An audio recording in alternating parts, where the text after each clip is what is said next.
नमस्कार बच्चों, स्वागत है आप सभी का शिक्षा का बदला अंदाज फन से लर्न तक में। आज हम देखने वाले हैं शब्द भेद।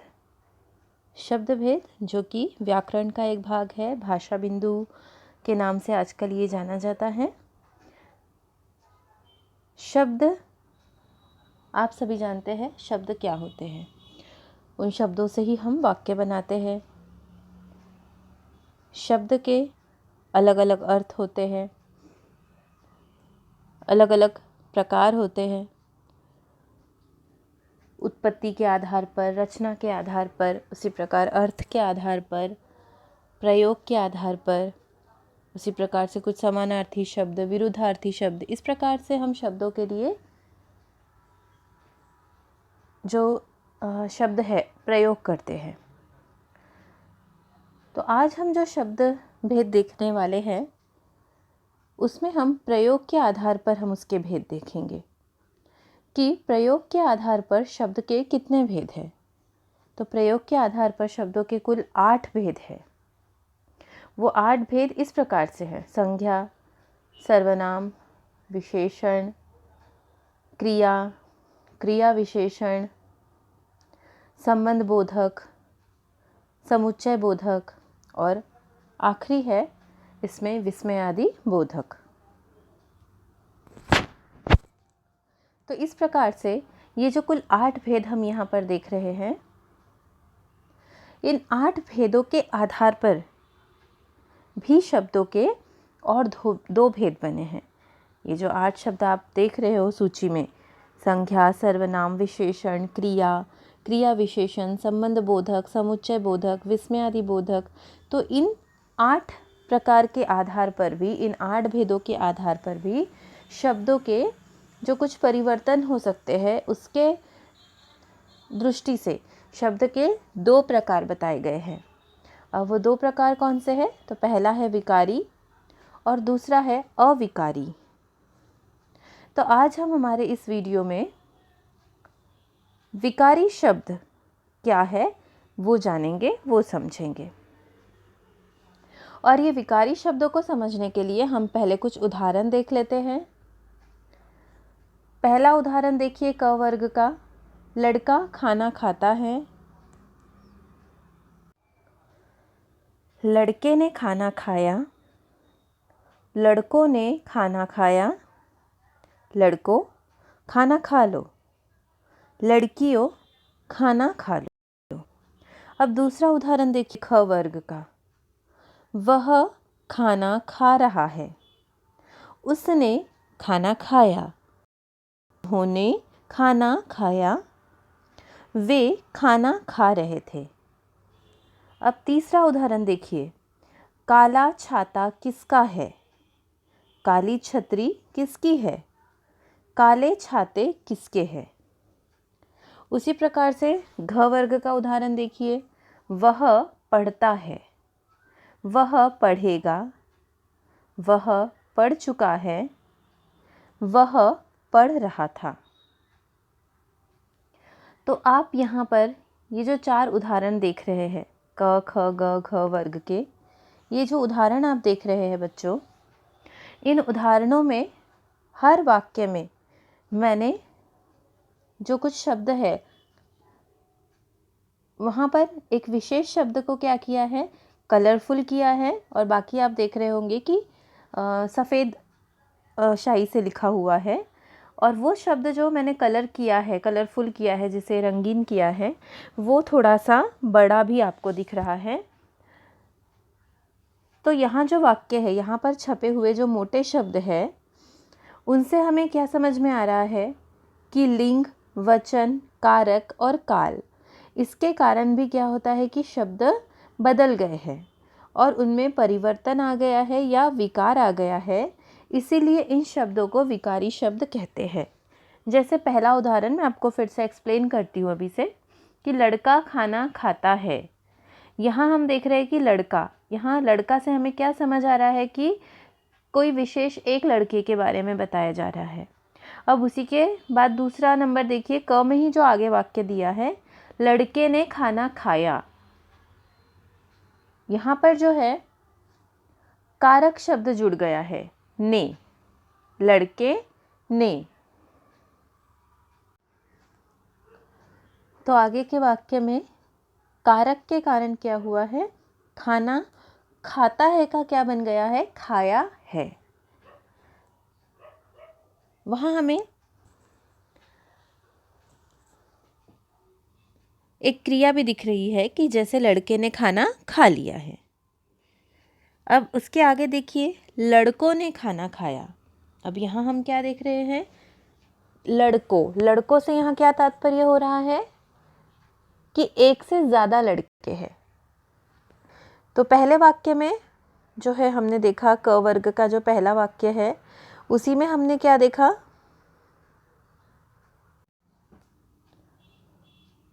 तो यहाँ पर लड़कों हो गया। मतलब हमें इसे समझ में आ रहा है इस वाक्य को पढ़ के देखकर कि यहाँ पर लड़कों है, मतलब एक से ज़्यादा लड़के वहाँ हैं। पहले जो हमने देखा कि लड़का खाना खाता है, वहाँ हमें क्या समझ आ रहा है कि वहाँ एक ही लड़का है। लेकिन हम जैसे जैसे उसी वाक्य को आगे आगे पढ़ रहे हैं तो शब्द तो लड़का ही है, लेकिन उस लड़का शब्द से देखो कितने उसके अलग अलग रूप परिवर्तन हो रहे हैं। लड़का का लड़के बन गया, फिर लड़कों हो गया, फिर उसी लड़कों को अलग तरीके से यूज़ किया गया है कि लड़कों खाना खा लो, फिर लड़कियों खाना खा लो। अब यहाँ क्या हुआ कि लड़कों से यहाँ लड़कियाँ हो गया है। मतलब क्या हो गया कि लिंग बदल गया है, स्त्रीलिंग पुल्लिंग ये आप जानते हैं ना। तो यहाँ पे लड़का का लड़की हो गया है। अब यहाँ हम जो देख रहे हैं तो पहले वाक्य से हमें ये समझ में आ रहा है कि यहाँ पर कहीं लिंग के आधार पर, तो कभी वचन के आधार पर, तो कुछ काल मतलब भूतकाल, वर्तमान काल, भविष्य काल, ये जो होते हैं इसके आधार पर हमें क्या हो रहा है, वाक्य में बदलाव नज़र आ रहा है। उसी तरह से अब ख वर्ग का उदाहरण देखिए, वह खाना खा रहा है, उसने खाना खाया, उन्होंने खाना खाया, वे खाना खा रहे थे। तो यहाँ भी अगर हम देखते हैं तो वह खाना खा रहा है, उसने खाना खाया, तो यहाँ पर हमें जो है ये सारे जो शब्द है, उसने, उन्होंने, वे, ये सर्वनाम शब्द है।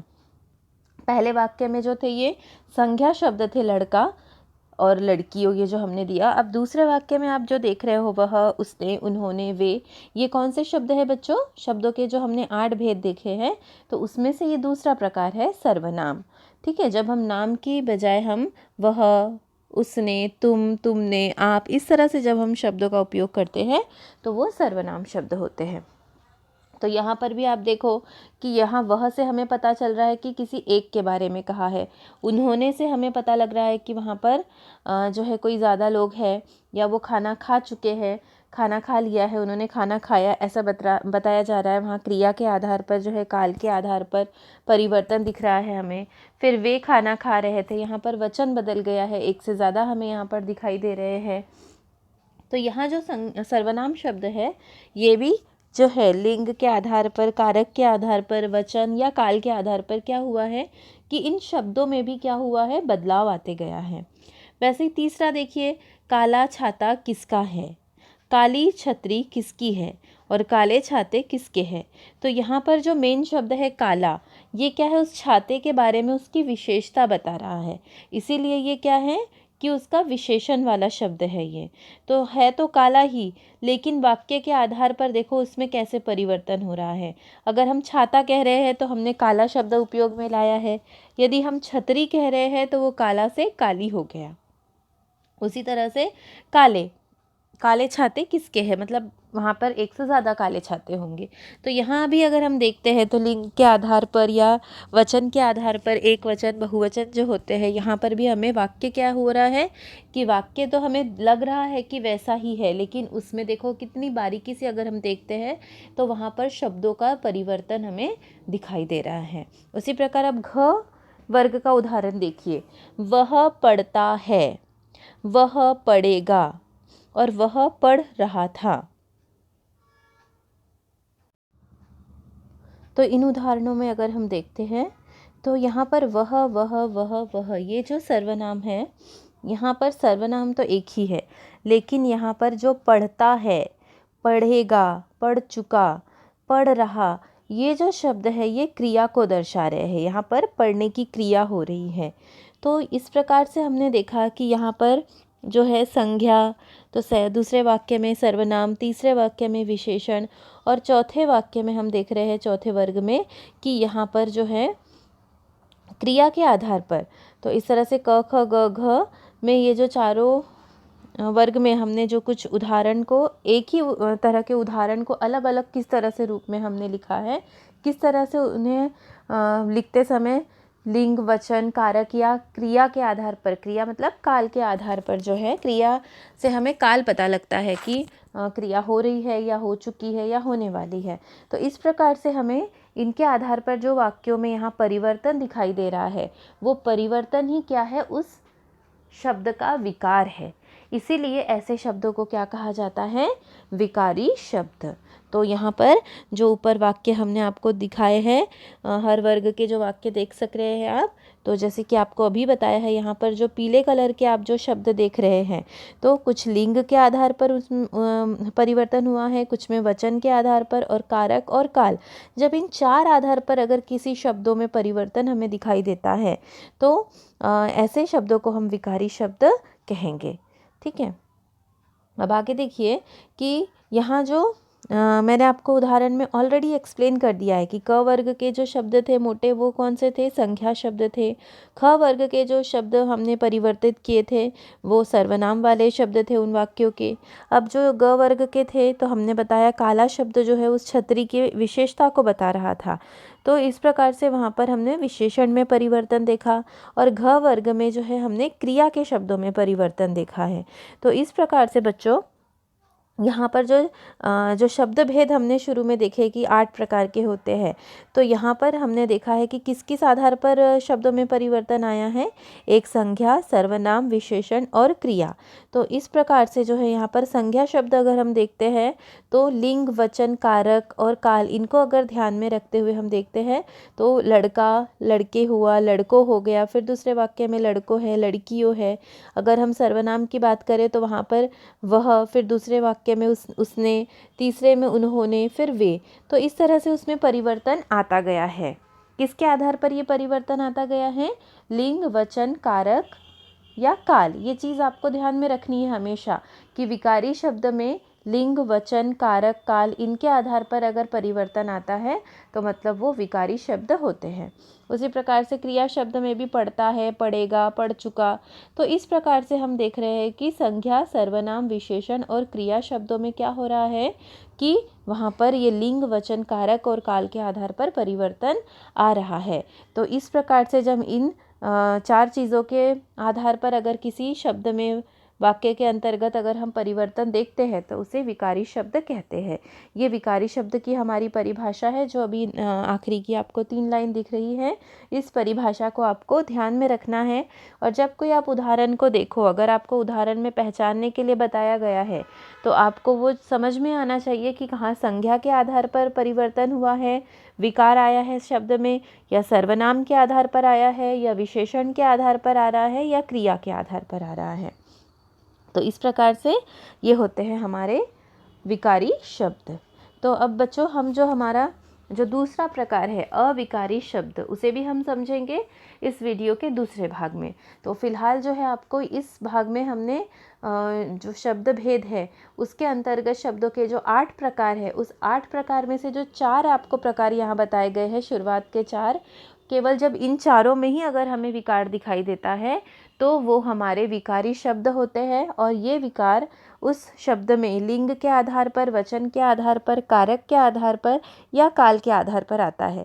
ये 2 चीज़ें आपको बहुत ध्यान में रखनी है, तो आपको ये समझना बहुत ही आसान हो जाएगा। तो अविकारी शब्द को हम जो हमारा अगला पार्ट बनेगा इस वीडियो का, उस भाग में हम देखेंगे। धन्यवाद बच्चों।